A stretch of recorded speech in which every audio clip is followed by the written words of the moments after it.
인성 마다가지 스마인 생.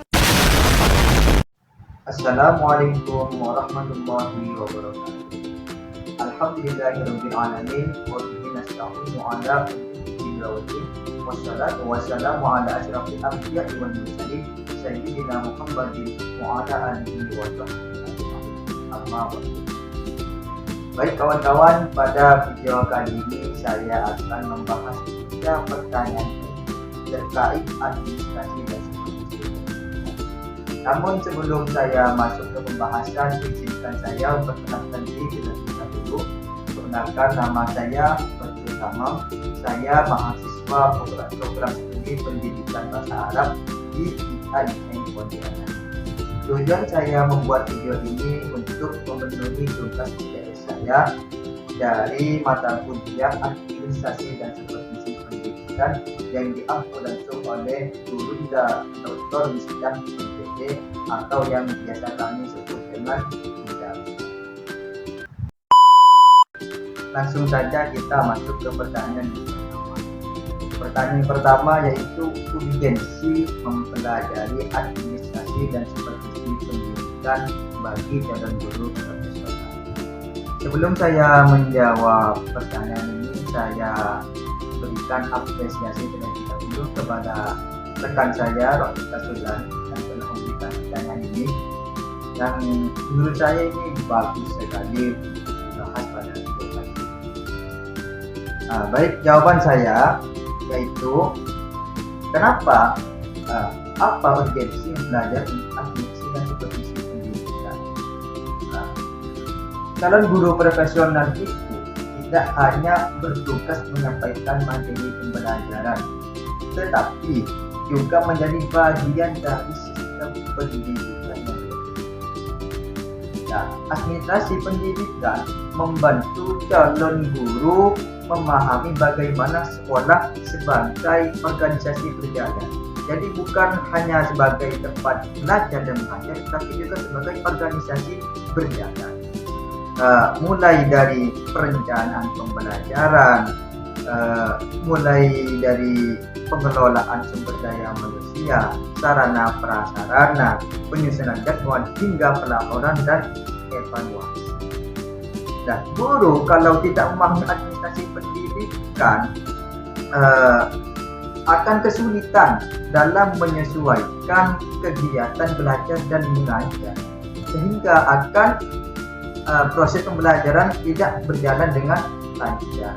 Makanya harus memahami administrasi pendidikan agar bisa menyesuaikan dengan kegiatan belajar mengajar dan juga agar tercapai tujuan pendidikan. Itu untuk yang pertama. Oke. Nah, yang kedua, urgensi mempelajari supervisi pendidikan. Nah, urgensi mempelajari supervisi pendidikan yaitu mengajarkan calon guru bagaimana menerima pembinaan, evaluasi dan umpan balik, baik itu dari kepala sekolah, pengawas maupun kolega.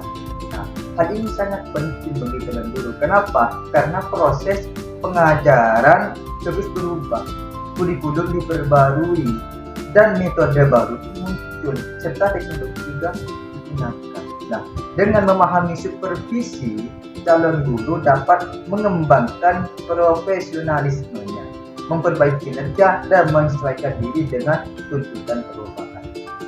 Contoh calon guru yang memahami administrasi dan supervisi pendidikan. Seorang calon guru yang memahami administrasi akan bisa menyiapkan RPP dengan tepat waktu, mengelola absensi dan nilai siswa dengan sistematis.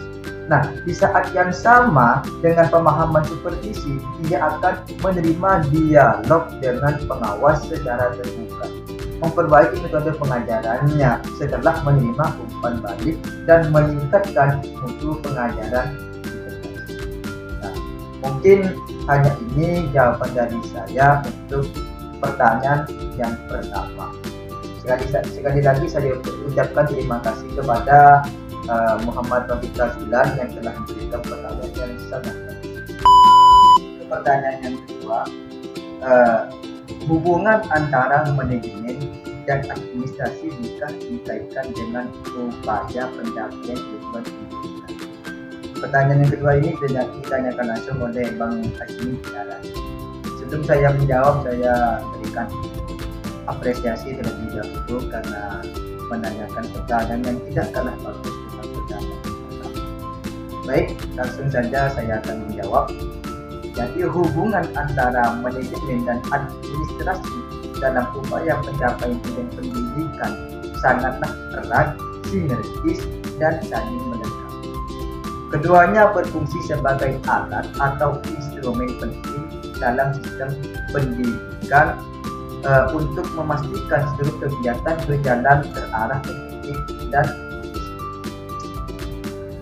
Meskipun sering digunakan secara bergantian, secara konseptual keduanya memiliki fokus yang berbeda.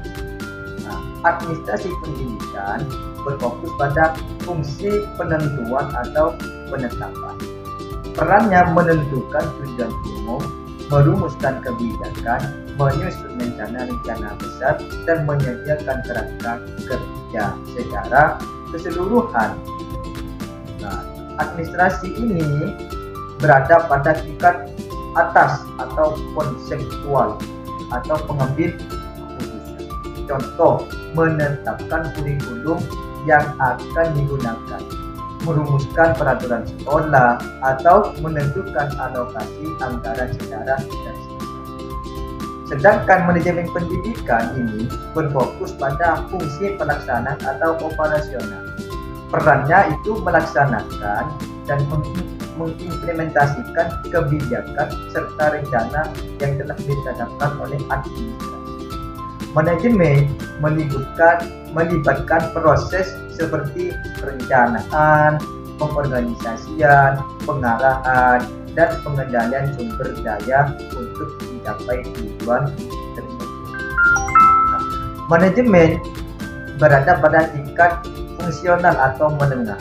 Kalau administrasi pada tingkat atas atau pertama, kalau manajemen ini pada tingkat menengah ke bawah karena menjadi pelaksana. Contoh, menyusun jadwal pelajaran atau memimpin rapat guru untuk mengimplementasikan metode pelajaran baru, mengelola investasi sarana dan prasarana, atau mengawasi proses belajar mengajar. Lalu kaitan dalam mencapai tujuan pendidikan apa? Hubungan antara keduanya ini dapat dilihat sebagai berikut. Pertama, administrasi menentukan arah. Jika administrasi menentukan arah, maka manajemen itu menjadi pelaksananya. Administrasi memberikan visi dan garis kebijakan, apa yang harus dicapai dan bagaimana kerangka umum mencapainya, yaitu tujuan pendidikan. Sementara itu, manajemen adalah proses yang menggerakkan seluruh sumber daya, SDM, uang, fasilitas, sesuai dengan garis kebijakan tersebut, agar tujuan pendidikan benar-benar tercapai. Keduanya ini saling mendukung dan ketergantungan. Jika manajemen butuh administrasi. Kenapa? Karena tanpa kebijakan dan tujuan yang jelas dari administrasi, manajemen akan bekerja tanpa arah. Sedangkan administrasi butuh manajemen. Kenapa? Karena kebijakan yang berlebihan dari administrasi tidak akan berarti tanpa adanya manajemen yang efektif untuk melaksanakan dan mewujudkan. Jadi kesimpulannya dari jawaban saya yang nomor 2 ini, tujuan pendidikan biasanya itu tujuan pendidikan lulusan yang berkualitas, bukan biasanya, pastilah, kan? Jadi tujuan pendidikan hanya dapat dicapai melalui kolaborasi terpadu antara administrasi yang baik, yaitu menyediakan kerangka kerja, peraturan dan tujuan yang pokok, dan manajemen yang efektif, yaitu memastikan operasional harian, mulai dari proses belajar mengajar, pengelolaan guru dan staf, hingga pengelolaan sarana dan keuangan berjalan efisien dan cepat. Dengan kata lain, administrasi adalah fungsi berpikir dan menentukan mengajarkan, sedangkan manajemen adalah fungsi melaksanakan dan bertindak untuk mencapai satu tujuan bersama, yaitu tujuan pendidikan. Mungkin hanya sekian jawaban dari saya untuk soal yang nomor 2. Sekali lagi saya ucapkan terima kasih kepada Pak Kasmi atas pertanyaan. Okay, next beam.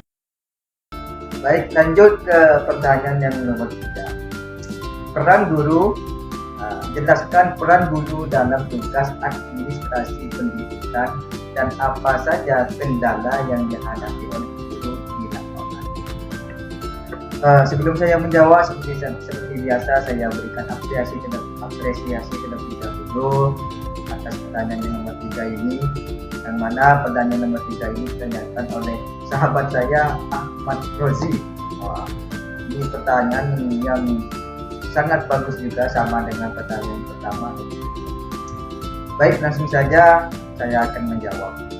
Jadi peran guru dalam administrasi pendidikan sangat vital atau sangat penting. Kenapa? Sebab mereka itu merupakan ujung tombak yang mengintegrasikan tugas kependidikan dan manajerial di tingkat sekolah.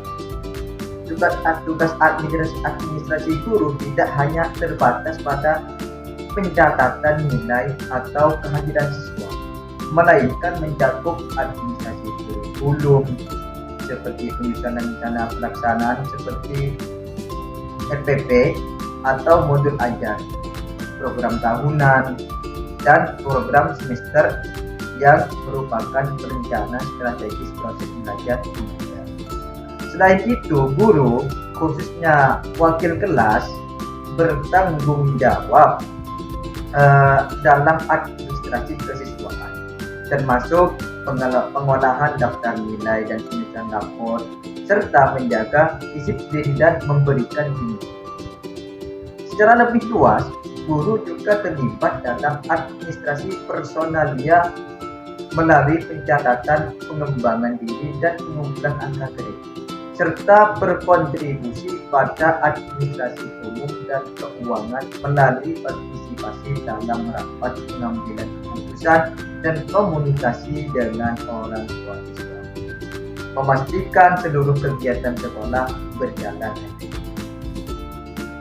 Meskipun peran guru dalam administrasi ini sangat penting atau sangat vital, implementasinya itu di lapangan seringkali terhambat oleh berbagai kendala. Kendala utama biasanya yang dihadapi guru adalah beban administrasi yang berlebihan, di mana mereka itu dituntut untuk menyelesaikan tumpukan dokumen yang kompleks seiring dengan tugas bimbing mengajar. Jadi selain mengajar juga ada tugas menyelesaikan tumpukan dokumen. Jadi fokusnya itu dari peningkatan kualitas pembelajaran inovatif itu terganggu. Juga keterbatasan sumber daya juga menjadi masalah, baik dari segi waktu yang sempit untuk membagi antara kelas dan administrasi maupun kurangnya staf administrasi pendukung di banyak sekolah, sehingga memaksa guru mengerjakan tugas teknis. Selain itu, masalahnya juga kurangnya penguasaan teknologi di kalangan sebagian guru, sehingga menghambat proses digitalisasi administrasi yang sebenarnya bertujuan untuk penyederhanaan. Kendala yang terakhir itu guru juga harus menghadapi perubahan kebijakan pendidikan yang cepat, yang menuntut adaptasi formal administrasi baru secara mendadak, seringkali tanpa disertai pelatihan yang memadai, sehingga menambah tekanan terutama yang terkait dengan pemenuhan syarat administrasi untuk tunjangan profesi.